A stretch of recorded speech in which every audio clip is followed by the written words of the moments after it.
At 7:33, it's time to take a look at this morning's papers. We'll start with the Daily Mail. The headline there, pensioners are facing scramble for care home beds. Experts have warned that pensioners, they're apparently scrambling for nursing home care with at least 15,000 extra beds needed by 2040.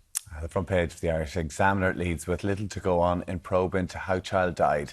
It writes that a formal identification will now take place following the discovery of partial human remains, suspected of that of missing child Daniel Aruebose. The Irish Times also goes with that story. Discovery of boy's remains likely to lead to an arrest. The discovery of the remains of Daniel Aruebose in a field in Donabate in North Dublin is expected to lead to at least one arrest, the Irish Times understands. The Independent leads with father made video call to Gardaí before body of Daniel found. Gardaí held a video call with the father of Daniel Aruebose from the waste ground where his suspected remains were found.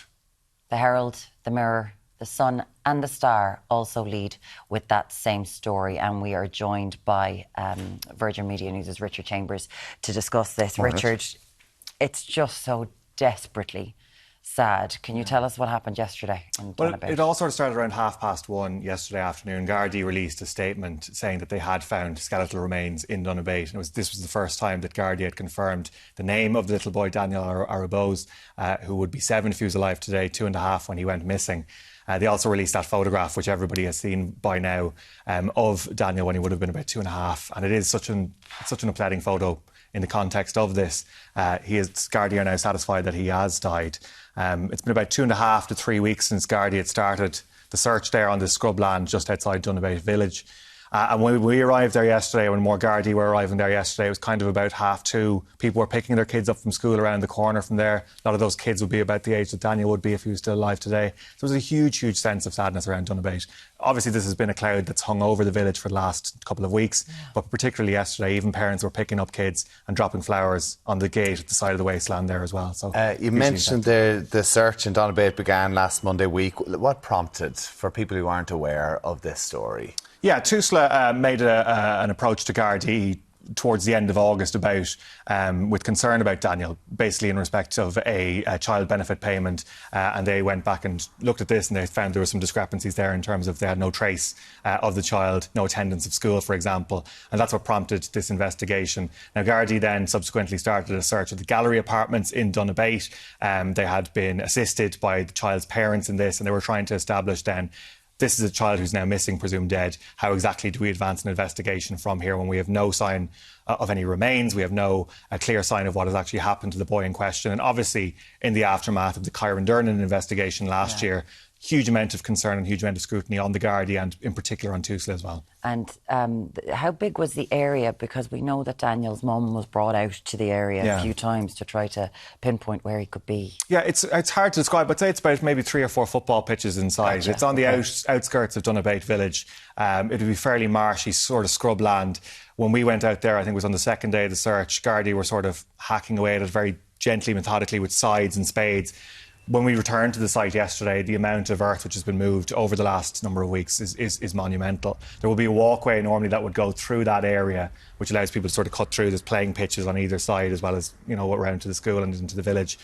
So it will be a very well-known area, but it is sort of bypassed around. But it isn't a huge area for people to be searching for over the last 3 weeks, but at a couple of different occasions we understand Gardaí had been pointed to, we think it's in this area or we think it's in this area.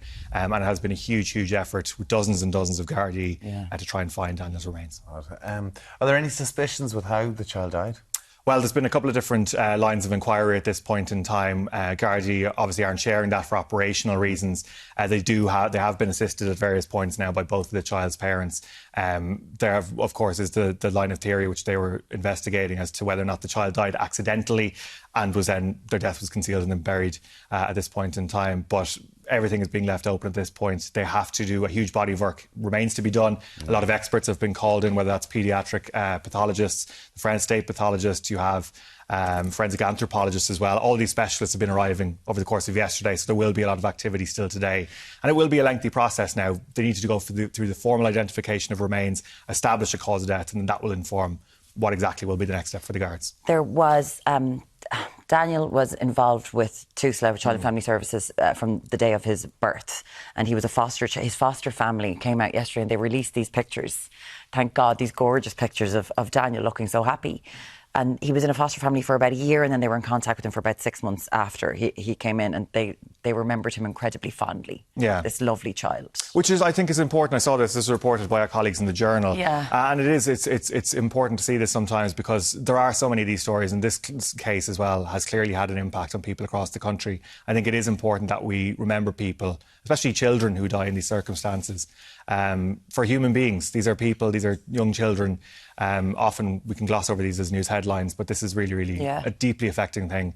And obviously, as you mentioned, the TUSLA angle, that is something which has come under scrutiny. Yesterday, the Children's Minister came out and said, obviously a couple of weeks ago, she said she'd ordered a review into all cases which are closed during the COVID-19 pandemic. And the scope of that inquiry now, I think, has been expanded from 38,000 to over 40,000 such cases. Obviously, this is only going to be in a tiny minority of cases where there will be any issues identified, but it just does show that there is a huge amount of scrutiny on TUSLA, the Child and Family Agency, at this point. OK, so human remains have been found. In terms of this investigation, how is it likely to continue? Where are we going to go from here? As I say, it's going to take some time. I mean, there are a couple of different angles to this. As I say, Gardaí were investigating whether or not there was a natural cause or an accidental death here, and then the child's death may have been concealed. We don't know that for certain yet. It's only by going through the forensic analysis, through the post-mortem, which we expect will start to take place from today, that you establish, well, what exactly is going to be the key line of inquiry at this point in time.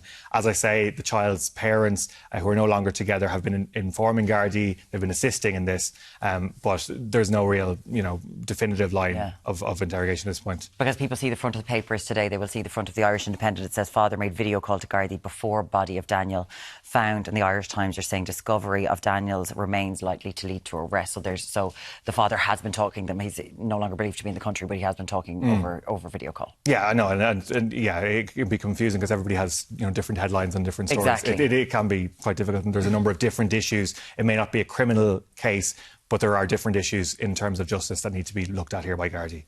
Absolutely.